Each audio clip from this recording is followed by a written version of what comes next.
means of understanding the individual's relational difficulties and compensatory mechanisms. The client is encouraged to take interpersonal risks, to express feelings he would normally keep buried, to mourn losses, to face his vulnerabilities. A lot of personal digging is asked of the clinician as well.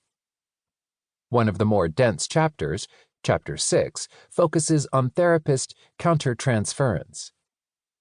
Treatment choices in this work are often mediated by the clinician's own attached history and pattern of vulnerability. But this book is also different from others on the treatment of trauma. This book is about helping those who've learned to pretend. Avoidant attachment is characterized by the minimization of hurtful attachment experiences. When the avoidant client speaks of a given traumatic intrafamilial event, his tendency is to minimize the event's meaning or its perceived negative impact.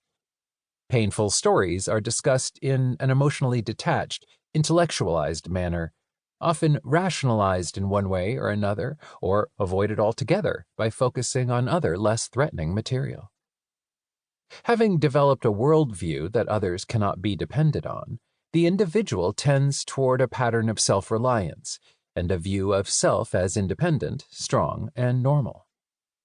Along with this pattern, there is a tendency to dismiss and devalue experiences of closeness, intimacy, and vulnerability.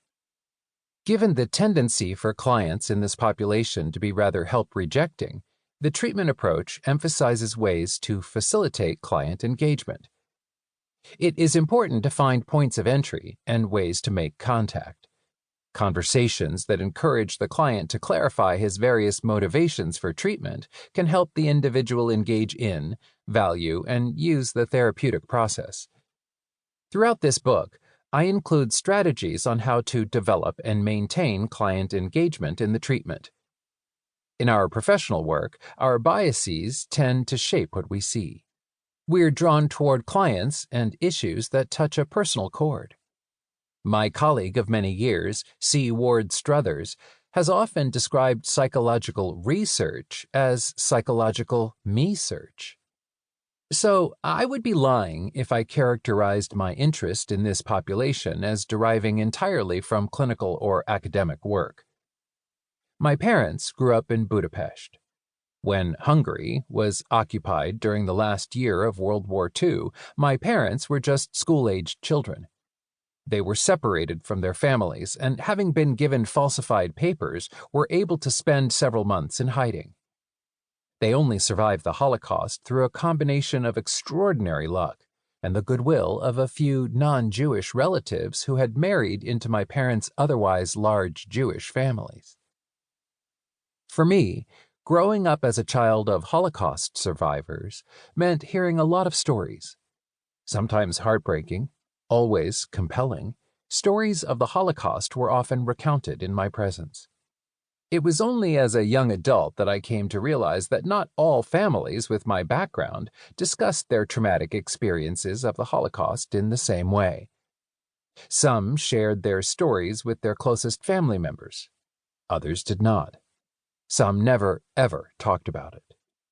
And some felt such shame and disillusionment that they hid from their own children not only their traumatic experiences during the Holocaust, but also everything to do with their religious backgrounds and cultural identities.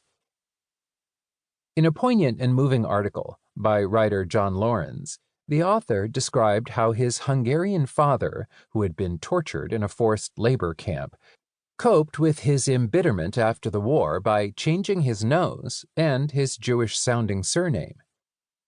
As a young child, Lorenz was baptized. He celebrated Christmas, and he knew nothing of his family's tragic history. 3 years before his death, in a private father-son moment, Lorenz's father confessed that the family was in fact Jewish, quickly adding, "You mustn't tell anyone." Lorenz, who initially struggled to keep the family secret for many years, described his long, arduous journey to come out with respect to his Jewish identity. I began to realize that I had grown up in a Marinos-like environment, no public acknowledgement of Jewishness, but filled with the vestiges of that culture.